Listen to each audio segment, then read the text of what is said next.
नमस्कार दोस्तों, मैं हूं शुभा वर्मा। आज हम देखेंगे biological nitrogen fixation.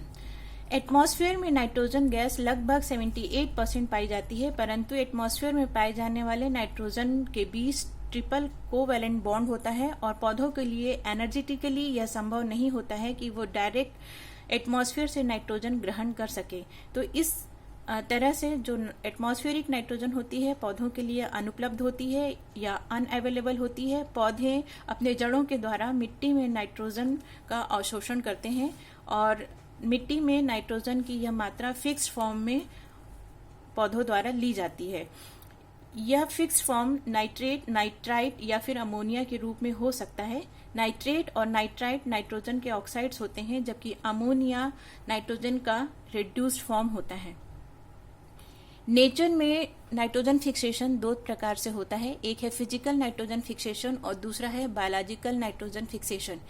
Physical nitrogen fixation प्रकृति में अपने आप होता है और नाइट्रोजन फिक्सेशन की जितनी क्वांटिटी पर एनम होती है उसका केवल 5% हिस्सा फिजिकल नाइट्रोजन फिक्सेशन के द्वारा होता है। Rest of the 95% nitrogen fixation biological nitrogen fixation के द्वारा होता है। बायोलॉजिकल नाइट्रोजन फिक्सेशन कुछ प्रोकैरियोटिक बैक्टीरिया के द्वारा किए जाते हैं। ये माइक्रो ऑर्गेनिजम्स के द्वारा नाइट्रोजन फिक्स किए जाने की प्रक्रिया होती है, इसलिए हम इसे बायोलॉजिकल नाइट्रोजन फिक्सेशन कहते हैं। नाइट्रोजन फिक्सेशन, जो बायोलॉजिकल नाइट्रोजन फिक्सेशन है, ये दो वर्गों में विभाजित किया जा सकता है। पहला है नॉन सिम्बायोटिक नाइट्रोजन फिक्सेशन और दूसरा है symbiotic nitrogen fixation. Non symbiotic nitrogen fixation कई तरह के अलग अलग माइक्रो ऑर्गेनिजम्स के द्वारा फिक्स किए जाते हैं, जैसे कि एरोबिक बैक्टीरिया, जिसमें कि एजोमोनास, एजोटोबैक्टर, बेजिरिंकिया इसके उदाहरण हैं। ये सॉइल में फ्री लिविंग होते हैं, बिना किसी सिम्बायोटिक एसोसिएशन के सॉइल में स्वतंत्र रूप से नाइट्रोजन फिक्सेशन करते हैं। कुछ एनारोबिक बैक्टीरिया होते हैं, जैसे कि क्लोस्ट्रीडियम डिसल्फोविब्रियो, ये भी सॉइल में फ्री लिविंग होते हैं और नाइट्रोजन फिक्सेशन करते हैं। तीसरी कैटेगरी है फोटोसिंथेटिक बैक्टीरिया की, जो कि रोडोमाइक्रोबियम, रोडोस्पाइरिलम, क्रोमेशियम के रूप में होते हैं। इसके उदाहरण हैं ये, और नाइट्रोजन फिक्सेशन की क्रिया फ्री लिविंग होती है। साइनोबैक्टीरिया, जिसे हम ब्लू ग्रीन एल्गी के नाम से जानते हैं, यह फ्री लिविंग साइनोबैक्टीरिया होते हैं और इनका जो थैलस होता है ट्राइकोम, ये दो तरह का होता है, हेट्रोसिस्टस और नॉन हेट्रोसिस्टस। हेट्रोसिस्टस जो ट्राइकोम होते हैं उसमें एक स्पेशलाइज्ड साइट होती है, कुछ सेल्स होते हैं जो विशेष संरचना वाले होते हैं, यहाँ पर नाइट्रोजन फिक्सेशन की जाती है और उसे हम हेट्रोसिस्ट कहते हैं। जबकि कुछ साइनोबैक्टीरिया ऐसे होते हैं जिनमें नाइट्रोजन फिक्सेशन के लिए कोई विशिष्टीकृत या विशेष संरचना नहीं होती है और वो हम नॉन हेट्रोसिस्टस के नाम से जानते हैं। दूसरे तरह का बायोलॉजिकल नाइट्रोजन फिक्सेशन जो है सिम्बायोटिक नाइट्रोजन फिक्सेशन कहलाता है। ये लेग्यूमिनस प्लांट में होता है, जो कि मुख्यतः राइजोबियम बैक्टीरिया के द्वारा होता है। रूट नोड्यूल का फॉर्मेशन होता है और कुछ नाइट्रोजन फिक्सेशन सिम्बायोटिक एसोसिएशन में होते हैं, जो कि लेग्यूमिनस प्लांट के अलावा किसी दूसरे पौधों में होते हैं, जिन्हें हम कहते हैं नॉन लेग्यूमिनस नाइट्रोजन फिक्सेशन। ये नॉन लेग्यूमिनस टाइप का नाइट्रोजन फिक्सेशन जो है ये सिम्बायोटिक है और नॉन लेग्यूमिनस एंजियोस्पर्मिक प्लांट में फ्रैंकिया, जो कि एक्टिनोमाइसिटीज का मेंबर है, इसके द्वारा किया जाता है। एजोला टेरिडोफाइट है, उसमें एनाबिना के द्वारा किया जाता है और साइकस में नॉस्टॉक की कॉलोनी होती है, जो कि नाइट्रोजन फिक्सेशन सिम्बायोटिक एसोसिएशन में करते हैं। नाइट्रोजन फिक्सेशन जानने से पहले हम सबसे पहले जानेंगे कि नाइट्रोजन फिक्सेशन की रिक्वायरमेंट्स क्या क्या होती हैं, कौन से एंजाइम की आवश्यकता पड़ती है, कौन से दूसरे compound as a electron carrier और एटीपी और को फैक्टर्स हमें जरूरत पड़ती है। तो सबसे पहली रिक्वायरमेंट है नाइट्रोजनेस। एसिम्बायोटिक और सिम्बायोटिक दोनों ही तरह के नाइट्रोजन फिक्सेशन में जो की एंजाइम होता है नाइट्रोजनेज होता है और यही ही दोनों तरह के नाइट्रोजन फिक्सेशन में नाइट्रोजन फिक्स करता है। कुछ जो बैक्टीरिया होते हैं जिनमें नाइट्रोजन फिक्सेशन के दौरान हाइड्रोजन गैस का फॉर्मेशन होता है, उन बैक्टीरिया में बनने वाले हाइड्रोजन गैस को रिसाइकिल करने के लिए हाइड्रोजनेज एंजाइम की भी आवश्यकता पड़ती है। यह उन बैक्टीरिया में पाया जाता है। दूसरी आवश्यकता है कुछ प्रोटेक्टिव मैकेनिज्म। चूंकि नाइट्रोजनेज एंजाइम जो कि नाइट्रोजन फिक्सेशन का मुख्य एंजाइम होता है यह ऑक्सीजन के प्रति हाईली सेंसिटिव होता है, अति संवेदनशील होता है। तो इसके लिए एक प्रोटेक्टिव मैकेनिज्म पाई जाती है, जैसे कि लेग्यूमिनस प्लांट में लेग हीमोग्लोबिन का फॉर्मेशन होता है, जो कि बनने वाले ऑक्सीजन को या रिलीज होने वाले ऑक्सीजन को ट्रैप करके रखता है, ताकि ऑक्सीजन टेंशन क्रिएट किया जा सके या लगभग एनारोबिक कंडीशन को मेंटेन किया जा सके। और अगर ब्लू ग्रीन एल्गी या साइनोबैक्टीरिया में हेट्रोसिस्ट में हो रहा हो नाइट्रोजन फिक्सेशन, तो हेट्रोसिस्ट में भी ऑक्सीजन टेंशन को मेंटेन करके रखा जाता है, ताकि नाइट्रोजनेज एंजाइम का ऑक्सीजन की उपस्थिति में ऑक्सीडेटिव इनएक्टिवेशन ना हो सके। तीसरी आवश्यकता है फेरेडॉक्सिन, जो कि एक इलेक्ट्रॉन कैरियर या रिड्यूसिंग पावर के रूप में कार्य करता है। चौथी आवश्यकता है एटीपी। बायोलॉजिकली नाइट्रोजन फिक्सेशन एक एक्सपेंसिव मैकेनिज्म होती है, जिसमें एटीपी की उपलब्धता महत्वपूर्ण भूमिका अदा करती है। यदि नाइट्रोजन फिक्सिंग सेल को एटीपी की सप्लाई लगातार होती रहती है, तो नाइट्रोजन फिक्सेशन निर्बाध रूप से होता रहता है। अगर एटीपी का प्रोडक्शन ना हो सके, तो नाइट्रोजन फिक्सेशन की क्रिया उस दशा में नहीं हो पाती है। पांचवी रिक्वायरमेंट में कुछ को फैक्टर्स हैं, जैसे कि thiamine pyrophosphate, coenzyme A, inorganic phosphate, magnesium, cobalt और मॉलिब्डेनम। छठवीं रिक्वायरमेंट है जो बनने वाला अमोनिया है उसका हायर कॉन्सेंट्रेशन यदि सेल में हो तो वो सेल के लिए टॉक्सिक हो जाती है, इसलिए नाइट्रोजन फिक्सेशन की साइड से इसको रिमूव करना आवश्यक होता है। तो कुछ बैक्टीरिया में या साइनोबैक्टीरिया में कुछ कार्बन कंपाउंड्स पाए जाते हैं, जो कि इस बनने वाली अमोनिया को लगातार नाइट्रोजन फिक्सिंग साइट से हटाने का काम करते हैं या ट्रैप करके रखते हैं। दूसरा स्टेप जो है वो है नाइट्रोजनेज एंजाइम की संरचना का। तो इसमें देखते हैं हम कि जो मुख्य एंजाइम है नाइट्रोजन फिक्सेशन में, नाइट्रोजनेज, उसकी संरचना कैसी होती है। तो आप देख सकते हैं यहाँ पर नाइट्रोजनेज एंजाइम के दो सब यूनिट है। ये पहला सब यूनिट कंपोनेंट फर्स्ट कहलाता है, ये दूसरा सब यूनिट है जो कि कंपोनेंट सेकंड कहलाता है। पहला जो कंपोनेंट फर्स्ट है इसको हम लोग मोलिब्डोफेरोप्रोटीन या मोलिब्डोफेरो कंपोनेंट भी कहते हैं। इसमें दो अलग अलग तरह के पॉलीपेप्टाइड होते हैं। दो अल्फा पॉलीपेप्टाइड होते हैं, इनकी दो यूनिट होती है। दो बीटा पॉलीपेप्टाइड की यूनिट होती है। इस तरीके से यह एक टेट्रामर एंजाइम होता है। इस सब यूनिट में या कंपोनेंट फर्स्ट में आयरन और सल्फर के 30 से 32 एटम्स पाए जाते हैं और मॉलिब्डेनम के 1 या 2 एटम पाए जाते हैं। इसका मॉलिक्यूलर वेट ज्यादा होता है। दूसरा सब यूनिट जिसको कंपोनेंट 2 कहते हैं या इसको हम लोग नाइट्रोजनेज रिडक्टेज के नाम से भी जानते हैं, इसमें आयरन और सल्फर के 4 एटम होते हैं और मॉलिब्डेनम का एटम जो है इसमें नहीं होता है। और ये दोनों सब यूनिट नाइट्रोजन फिक्सेशन के लिए आवश्यक होते हैं और सिंक्रोनाइज्ड रूप से ये नाइट्रोजन फिक्सेशन का काम करते हैं। नाइट्रोजन फिक्सेशन में एसिम्बायोटिक नाइट्रोजन फिक्सेशन का जो अमाउंट होता है बहुत ही नेग्लिजिबल होता है और ये मुख्यतया ब्लू ग्रीन एल्गी में ज्यादा क्वांटिटी में होता है और इसलिए आजकल राइस फील्ड में ब्लू ग्रीन एल्गी या साइनोबैक्टीरिया का आर्टिफिशियल कल्चर किया जाता है एज ए बायो फर्टिलाइजर। और सिम्बायोटिक नाइट्रोजन फिक्सेशन जो है वो लेग्यूमिनस प्लांट में सबसे ज्यादा परसेंटेज में होती है। तो हम इन दोनों ही नाइट्रोजन फिक्सेशन की जो मैकेनिज्म है अब साथ साथ देखेंगे। सबसे पहले हम देखेंगे symbiotic nitrogen fixation. Symbiotic nitrogen fixation में लेग हीमोग्लोबिन प्रोटीन का निर्माण होता है। ये लेग हीमोग्लोबिन प्रोटीन जो है ये एक ऐसी प्रोटीन होती है जो कि ऑक्सीजन को कैरी करती है, क्योंकि इसमें आयरन होता है। जैसा कि ह्यूमन बॉडी में हीमोग्लोबिन प्रोटीन होती है जो कि ऑक्सीजन को कैरी करती है, इसमें आयरन होने की वजह से इसका रंग लाल होता है। उसी तरीके से लेग हीमोग्लोबिन में आयरन होने की वजह से इसका रंग लाल, गुलाबी या भूरा हो सकता है। यह एक प्रोटेक्टिव मैकेनिज्म प्रोवाइड करती है नाइट्रोजनेज एंजाइम को, क्योंकि नाइट्रोजनेज एंजाइम ऑक्सीजन के प्रति हाईली सेंसिटिव होता है। साथ ही साथ लेग हीमोग्लोबिन नाइट्रोजन फिक्सेशन करने वाले बैक्टीरिया को रेस्पिरेशन के लिए या ऑक्सीडेटिव फॉस्फोराइलेशन के लिए या कह लीजिए एटीपी के प्रोडक्शन के लिए अगर जरूरत हो तो ऑक्सीजन को रिलीज करती है या अवेलेबल कराती है। लेग हीमोग्लोबिन एक सिम्बायोटिक कंपाउंड होती है। कोई भी ऐसा पौधा जिसमें कि राइजोबैक्टीरियम का इन्फेक्शन ना हुआ हो अकेले लेग हीमोग्लोबिन का फॉर्मेशन नहीं कर पाता है, ना ही कोई ऐसा राइजोबिया जो कि सॉइल में हो, फ्री लिविंग हो, किसी लेग्यूमिनस प्लांट में ना हो, वह भी अकेले लेग हीमोग्लोबिन प्रोटीन का फॉर्मेशन नहीं कर पाता है। अर्थात लेग हीमोग्लोबिन टोटली एक सिम्बायोटिक प्रोडक्ट होता है। नोड्यूल का फॉर्मेशन, सिम्बायोटिक नाइट्रोजन फिक्सेशन में नाइट्रोजन फिक्सेशन लेग्यूमिनस प्लांट में नोड्यूल में होता है, और ये नोड्यूल का फॉर्मेशन नाइट्रोजन फिक्सेशन के पहले सबसे पहले किया जाता है।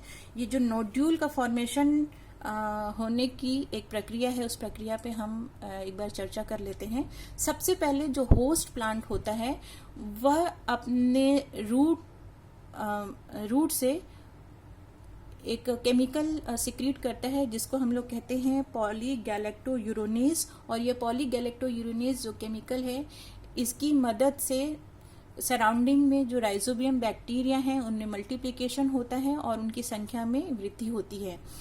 इसके साथ ही एक चीज और याद रखेंगे कि सभी तरह के लेग्यूमिनस प्लांट सभी तरह के राइजोबिया से इन्फेक्टेड नहीं होते हैं, या कह लीजिए कि सभी तरह के लेग्यूमिनस प्लांट किसी खास राइजोबियम बैक्टीरिया के द्वारा ही नाइट्रोजन फिक्सेशन कर पाते हैं। तो यहाँ पर एक रिकॉग्निशन इंटरैक्शन होता है। इस रिकॉग्निशन इंटरैक्शन में मुख्य रूप से जो रोल अदा करता है एक प्लांट प्रोटीन होता है जिसका नाम है लेक्टिन। तो होस्ट प्लांट जो है सबसे पहले लेक्टिन का सिक्रीशन करता है, और ये लेक्टिन जो है राइजोबिया बैक्टीरिया जो कि बैसिलस होता है, कैप्सुलेटेड होता है, उसके कैप्सूल में पाए जाने वाले कार्बोहाइड्रेट पॉलीसेकेराइड से इंटरैक्शन करता है, और वहां पर रिकॉग्निशन की प्रोसेस या पहचान की प्रक्रिया होती है, और खास तरह का राइजोबियम खास लेग्यूमिनस प्लांट को इन्फेक्ट करता है। और इस दौरान बैक्टीरिया द्वारा इंडोल एसिटिक एसिड का फॉर्मेशन होता है, और इस इंडोल एसिटिक एसिड के फॉर्मेशन की वजह से होस्ट प्लांट के रूट हेयर में कर्लिंग की क्रिया होती है। इस डायग्राम में आप देख सकते हैं कि ये होस्ट प्लांट का रूट हेयर है और सॉइल पार्टिकल्स हैं। सॉइल पार्टिकल्स के बीच बीच में राइजोबियम बैक्टीरिया है, और यहाँ पर रिकॉग्निशन की प्रक्रिया पूर्ण होने के बाद राइजोबियम बैक्टीरिया द्वारा इंडोल एसिटिक एसिड जो कि एक फाइटो हार्मोन है सिक्रीट किया जाता है, और इस हार्मोन की वजह से रूट हेयर्स में कर्लिंग होती है। अब ये जो बहुत सारे बैक्टीरिया हैं ये एक म्यूसिलेजिनस थ्रेड में सेल्यूलोज का बना हुआ एक स्लाइम होता है, उसमें इम्बेडेड होते हैं, और रूट हेयर्स के द्वारा ये इन्फेक्शन थ्रेड जड़ों के कॉर्टेक्स में पहुंचता है। यहाँ पर आप देख सकते हैं ये इन्फेक्शन थ्रेड है या म्यूसिलेजिनस थ्रेड है। इसमें हजारों की संख्या में बैक्टीरिया इम्बेडेड हैं, और इनका माइग्रेशन रूट हेयर से रूट के कॉर्टेक्स रीजन में हो रहा है। और जिस समय ये बैक्टीरिया रूट हेयर से माइग्रेट होते रहते हैं उस दौरान इनकी संख्या में मल्टीप्लिकेशन के द्वारा वृद्धि तो होती ही है, साथ ही साथ इसके साइज और शेप में भी परिवर्तन हो जाता है। इसका साइज अपने मूल साइज से 40 गुना लगभग बड़ा हो जाता है, और इनका जो शेप है वो अब रॉड शेप से बदल करके वाई शेप का, क्लब शेप का या मुड़ा हुआ प्लियोमॉर्फिक स्ट्रक्चर में बदल जाता है। और इस बैक्टीरिया के चारों तरफ एक मेम्ब्रेन भी होती है। अब इस बढ़े हुए प्लियोमॉर्फिक बैक्टीरिया को बैक्टीरियोइड्स कहा जाता है। कॉर्टिकल सेल्स जो कि टेट्राप्लॉइड हैं उनमें लगातार सेल डिवीजन होता है, और इस लगातार सेल डिवीजन के परिणाम स्वरूप एक आउटग्रोथ होस्ट प्लांट से बाहर निकल के आता है। इस आउटग्रोथ को हम रूट नोड्यूल के नाम से जानते हैं। ये रूट नोड्यूल में अब लेग हीमोग्लोबिन का फॉर्मेशन होगा, और लेग हीमोग्लोबिन का फॉर्मेशन होने के बाद इसी रूट नोड्यूल में नाइट्रोजन फिक्सेशन की क्रिया होगी। तो हम देखेंगे आगे मैकेनिज्म नाइट्रोजन फिक्सेशन की। तो इस मैकेनिज्म को समझने के लिए हम आते हैं यहाँ पर पहले, और इसका जो सारगर्भित जो रासायनिक समीकरण है इसको देख लेते हैं। नाइट्रोजन फिक्सेशन के दौरान नाइट्रोजन का एक मॉलिक्यूल 16 एटीपी खर्च करने के बाद 8 प्रोटॉन और 8 इलेक्ट्रॉन के द्वारा अमोनिया के 2 मॉलिक्यूल में बदल जाता है। यहाँ पर आप देख रहे हैं हाइड्रोजन गैस का फॉर्मेशन भी हो रहा है, और साथ ही साथ ये जो 16 एटीपी हैं अब 16 एडीपी और इनऑर्गेनिक फॉस्फेट में बदल चुके हैं, यानी एटीपी अब खर्च हो चुका है और नाइट्रोजन का एक मॉलिक्यूल अमोनिया के 2 मॉलिक्यूल में बदल चुका है। इस पाथवे में मैंने एनारोबिक बैक्टीरिया और एरोबिक बैक्टीरिया में नाइट्रोजन फिक्सेशन किस तरह से होता है दोनों को साथ साथ लिया है। हम हमेशा याद रखें कि एनारोबिक और एरोबिक जो पाथवे है नाइट्रोजन फिक्सेशन का, उसमें अंतर सिर्फ इस बात का है कि यहाँ पर सोर्स ऑफ इलेक्ट्रॉन अलग होता है और सोर्स ऑफ एटीपी अलग होता है, जबकि एरोबिक में इलेक्ट्रॉन का सोर्स, हाइड्रोजन का सोर्स और एटीपी का सोर्स अलग होता है। अलग अलग माइक्रो ऑर्गेनिजम्स में इस इलेक्ट्रॉन और एटीपी का सोर्स अलग हो सकता है और इसके अकॉर्डिंग उसका पाथवे थोड़ा सा अलग हो जाता है, लेकिन नाइट्रोजनेज एंजाइम की जो मैकेनिज्म है वो वैसी की वैसी ही रहती है। तो सबसे पहले हम एक बार देख लेते हैं कि एनारोबिक में इलेक्ट्रॉन और एटीपी कहाँ से मिलेगा, और अगर एरोबिक है तो इलेक्ट्रॉन और एटीपी की सप्लाई किस पाथवे से होगी। एनारोबिक में इलेक्ट्रॉन और एटीपी दोनों ही का माध्यम है पायरुविक एसिड। पायरुविक एसिड में सबसे पहले ऑक्सीडेटिव डीकार्बोक्सिलेशन होता है और कार्बन डाइऑक्साइड का एक मॉलिक्यूल रिलीज हो जाता है, साथ ही साथ कोएंजाइम ए इसे जुड़ जाता है, और चूंकि ऑक्सीडेटिव डीकार्बोक्सिलेशन हुआ है ये इलेक्ट्रॉन रिलीज होता है और यह इलेक्ट्रॉन नाइट्रोजन फिक्सेशन में फेरेडॉक्सिन जो कि ऑक्सीडाइज्ड फॉर्म में है उसके पास चला जाता है और इलेक्ट्रॉन का फ्लो पायरुविक एसिड से बना रहता है। पायरुविक एसिड कोएंजाइम ए से जुड़ने के बाद, कार्बन डाइऑक्साइड के रिलीज होने के बाद एसिटिल कोएंजाइम ए में बदल जाता है। इनऑर्गेनिक फॉस्फेट से इसकी क्रिया होती है, कोएंजाइम ए निकल जाता है और जो इंटरमीडिएट बनता है एसिटिल फॉस्फेट, ये एसिटिल फॉस्फेट एडीपी से क्रिया करता है और एटीपी बनाता है और खुद एसीटेट में बदल जाता है। और आप देख रहे हैं यहाँ पर इलेक्ट्रॉन का फ्लो यहाँ से हो रहा है और एसिटिल फॉस्फेट जब एडीपी से क्रिया करता है तो एटीपी जो रिलीज होती है वो नाइट्रोजन फिक्सेशन में ले ली जाती है। तो इस प्रकार से एनारोबिक में इलेक्ट्रॉन और एटीपी दोनों ही का सोर्स पायरुविक एसिड होता है। एरोबिक नाइट्रोजन फिक्सेशन जब हम देखेंगे तो यहाँ पर ग्लूकोज 6 फॉस्फेट जो है इसमें डीहाइड्रोजनेशन की क्रिया होती है, 2 हाइड्रोजन जो निकलता है वो NADP द्वारा ग्रहण कर लिया जाता है और NADPH का फॉर्मेशन होता है। ग्लूकोज 6 फॉस्फेट से 2 हाइड्रोजन जब निकल जाता है तो यह 6 फॉस्फोट ग्लूकोनिक एसिड में बदल जाता है। NADPH अपने इलेक्ट्रॉन ऑक्सीडाइज्ड फेरेडॉक्सिन को देता है। यह फेरेडॉक्सिन नाइट्रोजन फिक्सेशन में इलेक्ट्रॉन कैरियर या इलेक्ट्रॉन डोनर का काम करता है। इस तरीके से ग्लूकोज 6 फॉस्फेट NADPH और फेरेडॉक्सिन रिड्यूसिंग पावर के रूप में कार्य करते हैं। एटीपी एरोबिक रेस्पिरेशन हो रहा है बैक्टीरिया में, तो ये एटीपी बैक्टीरियोइड्स में होने वाले रेस्पिरेशन के द्वारा प्रोवाइड होता रहता है और यहाँ पर रेड्यूस्ड सबस्ट्रेट रेस्पिरेशन के लिए होस्ट प्लांट देता है, क्योंकि यहाँ पर सिम्बायोटिक एसोसिएशन है। तो कार्बोहाइड्रेट एटीपी के लिए होस्ट प्लांट देता है और एटीपी का जेनरेशन बैक्टीरियल सेल जो कि नाइट्रोजन फिक्सेशन कर रहे हैं उनके द्वारा किया जाता है।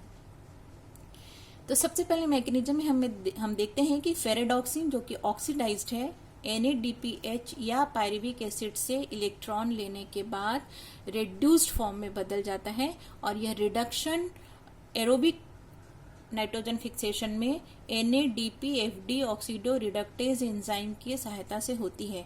जैसे ही फेरेडॉक्सिन रिड्यूस्ड होता है यह नाइट्रोजनेज एंजाइम के कंपोनेंट 2 या कि नाइट्रोजनेज रिडक्टेज या कि आयरन प्रोटीन को रिड्यूस करता है और खुद ऑक्सीडाइज्ड फॉर्म में बदल जाता है। जैसे ही कंपोनेंट 2 रिड्यूस्ड होता है वैसे ही यह एक नॉन हीम आयरन प्रोटीन की मदद से इलेक्ट्रॉन मॉलिब्डोफेरोप्रोटीन या कंपोनेंट फर्स्ट को ट्रांसफर कर देता है और ट्रांसफर होने के साथ ही साथ जो कंपोनेंट 2 है वो ऑक्सीडाइज्ड हो जाता है और कंपोनेंट फर्स्ट जो है वो रिड्यूस्ड हो जाता है। इस दौरान जिस समय की कंपोनेंट 2 से इलेक्ट्रॉन कंपोनेंट फर्स्ट को ट्रांसफर किया जाता है एटीपी का मॉलिक्यूल टूट जाता है और एडीपी और इनऑर्गेनिक फॉस्फेट रिलीज हो जाते हैं। जो रिलीज्ड एनर्जी है उससे मॉलिब्डोफेरोप्रोटीन में कुछ ऐसे कन्फर्मेशनल चेंज होते हैं कि यह एक पावरफुल रिडक्टेंट के रूप में बदल जाता है और नाइट्रोजन मॉलिक्यूलर नाइट्रोजन इसकी सतह से बाइंड हो जाती है और बिना किसी इंटरमीडिएट को रिलीज किए नाइट्रोजनेज एंजाइम नाइट्रोजन को सीधे ही अमोनिया में बदल देता है। ये जो मॉलिक्यूलर नाइट्रोजन है ये 3 अलग अलग स्टेप में रिड्यूस किया जाता है, लेकिन इंटरमीडिएट माध्यम में रिलीज नहीं किए जाते हैं और फाइनल प्रोडक्ट के रूप में अमोनिया ही रिलीज की जाती है।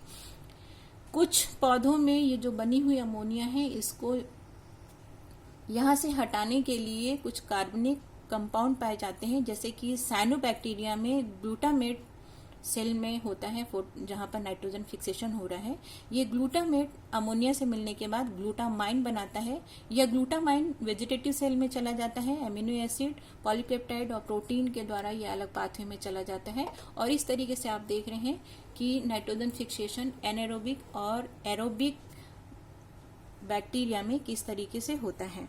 और यहाँ पर हमने देखा कि नाइट्रोजन फिक्सेशन की रिक्वायरमेंट्स क्या होती हैं, नाइट्रोजनेज एंजाइम की संरचना क्या होती है, लेग हीमोग्लोबिन का फॉर्मेशन क्यों होता है, नोड्यूल का फॉर्मेशन कैसे होता है और नाइट्रोजनेज के द्वारा नाइट्रोजन को अमोनिया में बदलने की मैकेनिज्म क्या होती है। Thank you.